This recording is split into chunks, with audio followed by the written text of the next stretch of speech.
Alright, let's get real for a minute. You've probably tried to start a new habit a million times. Maybe you wanted to exercise more, eat healthier, or stop scrolling on your phone so much. You start off with a huge burst of motivation, telling yourself, this time is different. I've got the willpower to make it stick. But after a few days, or maybe a few weeks if you're lucky, you find yourself right back where you started. It's frustrating, and you might even start to think something is wrong with you. I'm here to tell you that it's not your fault. The problem isn't your lack of willpower or motivation, it's your environment. We love to believe that we are in complete control of our decisions. We think that our conscious mind is the captain of the ship, steering us toward our goals with sheer determination. But the truth is, we are heavily influenced by the world around us. The things we see, the people we're with, and the spaces we live and work in. Your environment is like an invisible hand that guides your actions, pushing you towards certain behaviors and away from others. It works silently in the background, shaping your choices without you even noticing. Relying on willpower alone is like trying to swim against a strong current. You might make some progress at first, but eventually, the current will win. Think about it this way. Imagine walking into your kitchen. If the first thing you see is a cookie jar sitting on the counter, what are you more likely to grab? The cookie, of course. Now imagine that same kitchen. But this time the cookies are hidden away on the top shelf of a pantry, and a bowl of fresh, crisp apples is sitting right on the counter. Suddenly, grabbing a healthy snack becomes the easier, more obvious choice. You didn't need a lecture on nutrition or a surge of motivation to pick the apple. The change in your environment did all the heavy lifting for you. This simple example shows the incredible power of your surroundings. The secret to building lasting habits isn't about trying harder, it's about making things easier. It's about designing your environment so that the good habits are the path of least resistance. Willpower is a finite resource that gets drained throughout the day with every decision you make. You can't depend on it to be there for you when you're tired, stressed, or just having an off day. Instead of fighting a constant battle with yourself, you can rig the game in your favor. When your environment supports your goals, you don't have to think so hard. The right choice becomes the automatic choice, and that's how you create change that actually lasts a lifetime. So, how exactly does your environment have such a tight grip on your behavior? It all comes down to cues. A cue is a trigger in your environment that tells your brain to initiate a certain habit.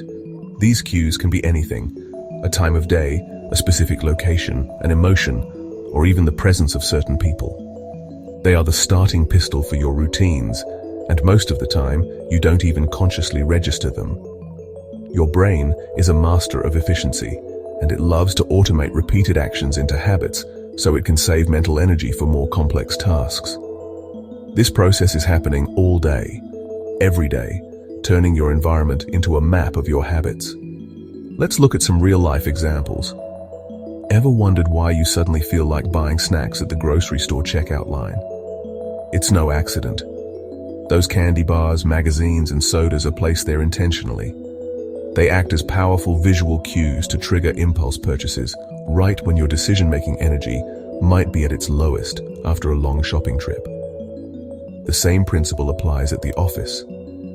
If the coffee machine and donuts are located in a central, high-traffic area, you're far more likely to grab a cup and a treat every time you walk by. The cue, seeing the donuts, triggers the routine of eating one. Your social environment is just as powerful, if not more so. The people you spend time with act as cues that shape your norms and expectations.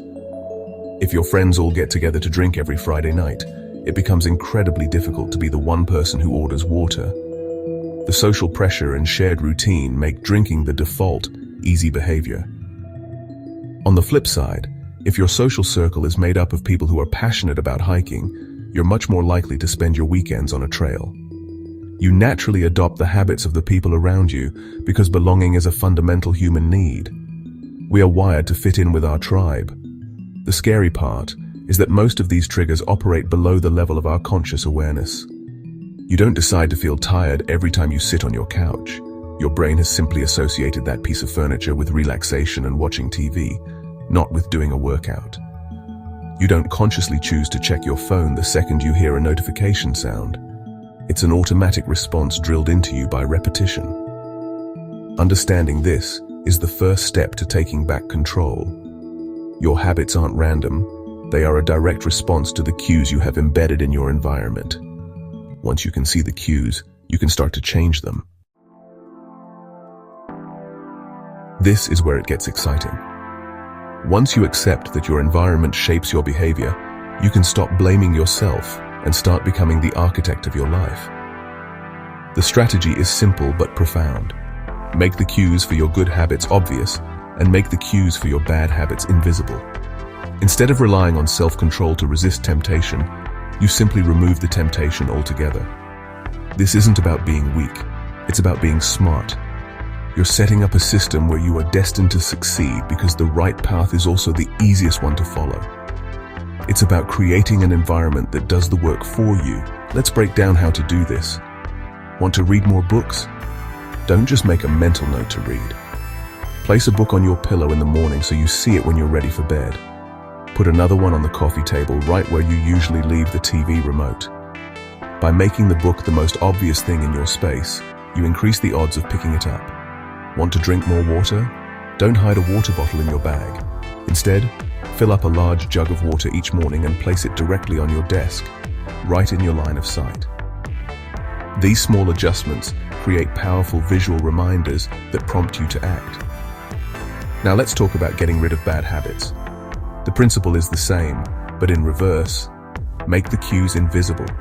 If you want to stop eating junk food, the most effective thing you can do is to get it out of your house.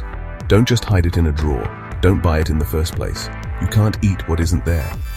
If you spend too much time on your phone, remove the social media apps from your home screen and bury them in a folder.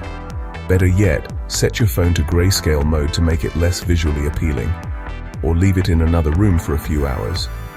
By increasing the friction, the number of steps it takes to start a bad habit, you make it less likely to happen. This concept of environment design is about more than just physical objects. It's about consciously curating every part of your world. If you want to be more positive, unfollow social media accounts that make you feel bad, and subscribe to podcasts that lift you up. If you want to get fit, join a gym that is on your route home from work, not one that's a 20-minute detour. Every obstacle you remove between you and your good habits, and every obstacle you place in front of your bad habits, is a victory. You are literally redesigning your life to make success the most logical outcome, no superhuman willpower required. You have the power to transform your life, and it starts with taking a hard, honest look at your surroundings. It's time for an environment audit. I want you to walk through your home and your workspace with a notebook today. For each room, ask yourself, what habits happen here? In the living room, is the TV the focal point? In the kitchen, are unhealthy snacks the first thing you see? In your bedroom, is your phone the last thing you touch at night and the first thing you grab in the morning? Write it all down without judgment. Just observe the cues and the behaviors they trigger. This awareness is your starting point for change. Once you have your list, it's time to take action. This is the fun part. Go through your audit and start redesigning. For every bad habit, your mission is to remove the cue. Take the TV remote and put it in a drawer. Move the junk food from the counter to a place that's hard to reach, or better yet, throw it out. Charge your phone in the kitchen overnight instead of on your nightstand. For every good habit you want to build, your mission is to add a cue. Put your running shoes and workout clothes right by the door.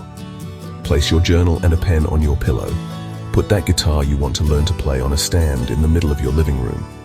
Don't forget to audit your digital and social environments too.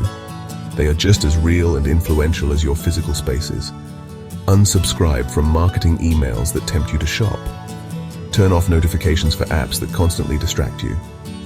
And take a look at the people you spend the most time with. If your friends are holding you back, it might be time to find a new tribe, or at least invite your current friends to join you in a positive new activity. Join a book club, a running group, or a class where you'll be surrounded by people who have the habits you want to adopt. Their positive behavior will become your new normal. Remember, this isn't a one-time fix, it's an ongoing process of refinement. Your environment is not static, and neither are your goals.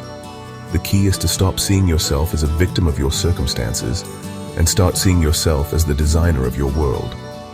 You don't need more motivation. You don't need more willpower. You need a better system, and your environment is that system. By shaping your surroundings, you are shaping your future self. So start today. Make one small change. Remove one temptation. Add one positive cue. That is how you take back control and build a life that runs on autopilot, heading exactly where you want to go.